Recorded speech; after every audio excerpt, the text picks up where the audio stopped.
মুহূৰ্তত দিব বিচাৰিছো এটা বিশেষ খবৰ কংগ্ৰেছৰ প্ৰতিবাদত মৃত্যু হোৱা মৃদুল ইছলামৰ আজি জানাজা সম্পন্ন হৈছে হাজাৰ হাজাৰ লোক সমবেত হৈছে মৃদুল ইছলামৰ বাসগৃহত গৈ আৰু মৃদুল ইছলামৰ বাসগৃহত জানাজাৰ সময়তে অভাৱনীয় পৰিস্থিতিৰ সৃষ্টি হোৱা পৰিলক্ষিত হৈছে কংগ্ৰেছৰ শীৰ্ষ নেতৃত্ব তাত উপস্থিত আছিল বৰ্তমান মুহূৰ্তত মৃদুল ইছলামৰ বাসগৃহত কি পৰিস্থিতিয়ে বিৰাজ কৰিছে জানাজাৰ সময়ত হুকবিহবল হৈ পৰিছে পৰিয়ালবৰ্গ বৰ্তমান মুহূৰ্তত কি পৰিৱেশে বিৰাজ কৰিছে আমি পুনে পুনে দৃশ্যাংশ দেখুৱাৰ চেষ্টা কৰিম কংগ্ৰেছৰ সময়তে ভাগি পৰিছিল মৃদুলৰ পৰিয়ালবৰ্গ জানাজাৰ সময়তে কংগ্ৰেছৰ প্ৰতিবাদত মৃত্যু হোৱা মৃদুল ইছলামৰ পৰিয়ালবৰ্গ ভাগি পৰিছে মৃদুল ইছলামৰ বাসগৃহত গৈ ইতিমধ্যে উপস্থিত হৈছে কংগ্ৰেছৰ শীৰ্ষ নেতৃত্ব অকালতে স্বামীক হেৰুৱাই শোকবিহ্বল হৈ পৰিছে মৃদুলৰ পত্নী কংগ্ৰেছ জিন্দাবাদ জিন্দাবাদ কৈ শেষ নিশ্বাস ত্যাগ কৰিছিল মৃদুলে অসমীয়া মানুহৰ জীৱনক লৈ হেতালি খেলিব দিয়া নহব বুলি ভূপেন বৰাই বিশেষ মন্তব্য কৰিছে পুনৰ তীব্ৰ গণতান্ত্ৰিক আন্দোলন গঢ়ি তোলা হ'ব বুলি কংগ্ৰেছৰ তৰফৰ পৰা হুংকাৰ প্ৰদান কৰা হৈছে মৃদুলৰ বাসগৃহতে মৃদুল ইছলামৰ মৃত্যুৰ ন্যায়িক তদন্ত নিদিলে জনতা ভৱন ঘেৰাও কৰিব কংগ্ৰেছে আৰু প্ৰতিবাদৰ সময়তে মৃত্যু হোৱা মৃদুল ইছলামৰ বাসগৃহত ইতিমধ্যে শোকাকুল পৰিৱেশে বিৰাজ কৰিছে ইতিমধ্যে জানাজা সম্পূৰ্ণ হৈছে হাজাৰ হাজাৰ লোকৰ উপস্থিতিত মৃদুল ইছলামৰ বাসগৃহত সম্পন্ন হৈছে জানাজা আমি পোনপটীয়াভাৱে দৃশ্যাংশ দেখুৱাৰ চেষ্টা কৰিম সুন্তলীৰ বাসগৃহত বৰ্তমান মুহূৰ্তত কি পৰিস্থিতিয়ে বিৰাজ কৰিছে আমি দৃশ্যাংশ মুহূৰ্তত দেখুৱাৰ চেষ্টা কৰিম পোনপটীয়াভাৱে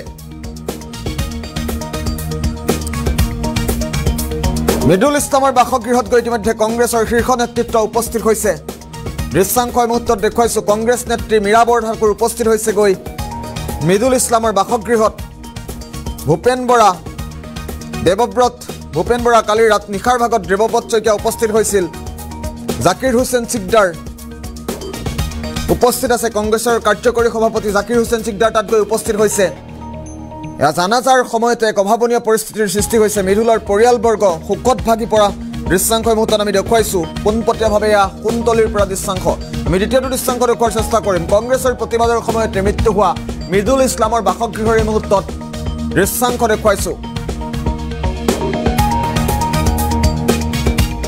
অকালতে স্বামীক হেৰুৱাই শোকবিহ্বল হৈ পৰিছে মৃদুলৰ পত্নী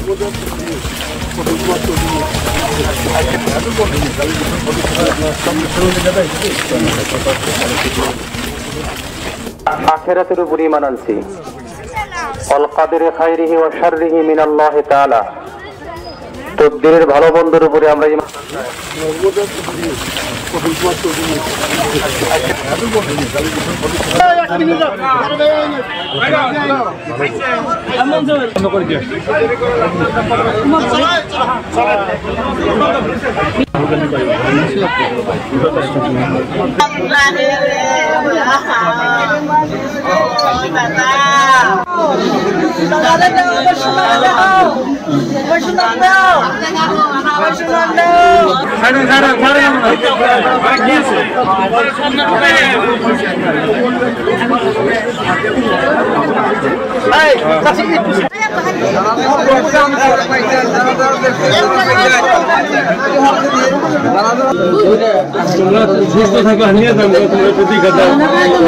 উপস্থিতিত মৃদুল ইছলামৰ বাসগৃহত এয়া জানাজা সম্পন্ন হৈছে অকালতে স্বামীক হেৰুৱাই শোকবিহ্বল হৈ পৰিছে মৃদুলৰ পত্নী কংগ্ৰেছ জিন্দাবাদ জিন্দাবাদ ধ্বনি দি শেষ নিশ্বাস ত্যাগ কৰিছিল মৃদুল ইছলামে আৰু মৃদুল ইছলামৰ বাসগৃহৰ পৰা পোনপটীয়া দৃশ্যাংশ মুহূৰ্তত দেখুৱাইছো পুনৰ তীব্ৰ গণতান্ত্ৰিক আন্দোলন গঢ়ি তোলাৰ আজি হুংকাৰ প্ৰদান কৰিছে ভূপেন বৰাই ভূপেন বৰাৰ মন্তব্য আছে মুহূৰ্তত আমি দৃশ্যাংশ দেখুৱাই যাম সমান্তৰালভাৱে মন্তব্য আহিছে কিছু কংগ্ৰেছৰ শীৰ্ষ নেতৃত্বৰ মন্তব্য শুনাৰ চেষ্টা কৰিম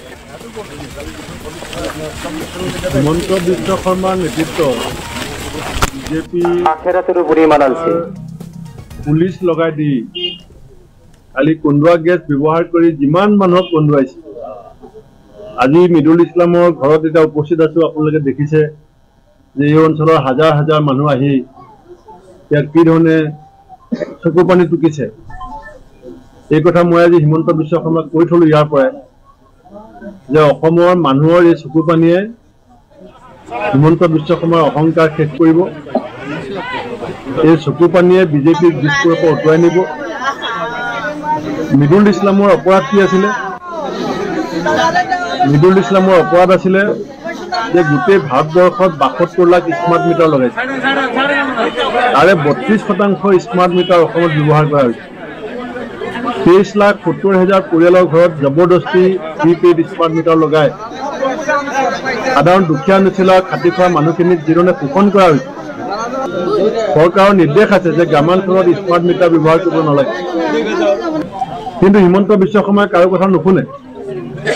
চৰকাৰ চলাবলৈ তেওঁ ডাবল ইঞ্জিন চৰকাৰ বুলি কৈ পইচা গোটাব নোৱাৰে, ধাৰ লৈ চৰকাৰ চলাইছে।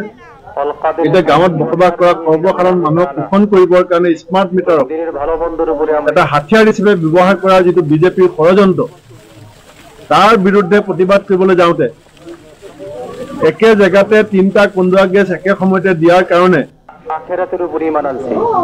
মই নিজেও আমাৰ কেইবাজনো সাংবাদিক বন্ধু তাত অত্যন্তভাৱে আক্ৰান্ত হৈছিলে আৰু মিডুল ইছলাম আক্ৰান্ত হোৱাৰ পিছত হস্পিটেললৈ যোৱাৰ পথত মৃত্যু হৈছে। আজি চৰকাৰে বিভিন্ন ধৰণৰ মিছা কথা কৈ আছে যে আন্দোলনৰ কাৰণে পাৰ্মিশ্যন লোৱা নাছিলে। কোনোবাই কৈছে মিডুল ইছলামৰ গা বেয়া আছিলে। এটা টিভি চেনেলত মিডুল ইছলামৰ শেষৰ যিটো আন্দোলনৰ মুহূৰ্ত প্ৰকাশ পাইছে, গা বেয়া থকা মানুহে কংগ্ৰেছ জিন্দাবাদ, স্মাৰ্ট মিটাৰ নালাগে ইমান জোৰছে শ্লোগান দিব পাৰে নেকি? আৰু গুৱাহাটী চিটি কমিশনাৰে কৈছে তেওঁ অসুস্থ, তেওঁ ডাক্তৰ নেকি? চিটি কমিশনাৰ IPS, তেওঁ MBBS MS নহয় নহয়।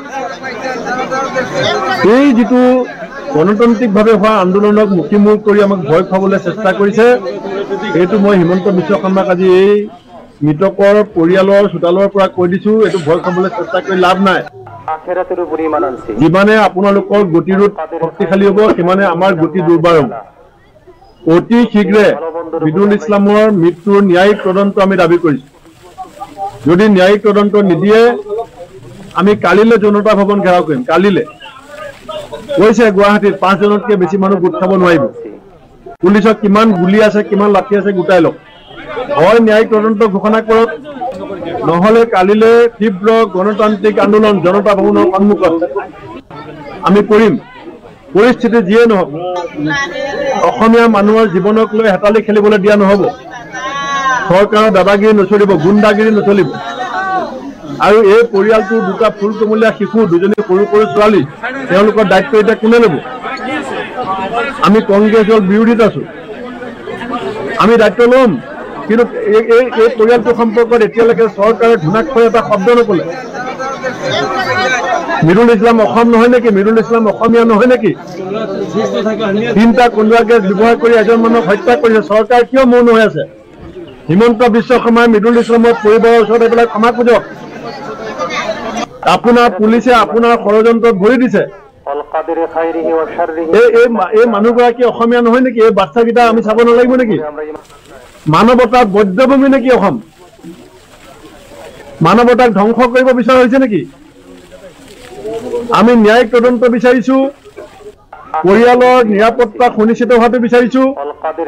আৰু যদি ন্যায়িক তদন্ত অতি শীঘ্ৰে ঘোষণা নকৰে আমি ব্যাপক তীব্ৰ শক্তিশালী গণ আন্দোলন জনতা ভৱনৰ সন্মুখত কৰিম।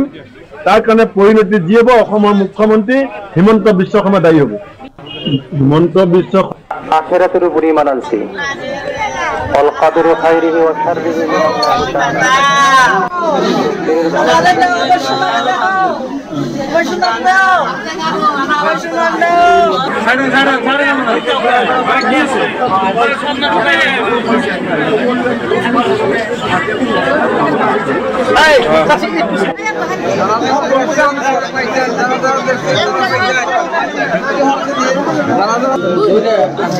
সুস্থ থাকো নিয়ে যাবো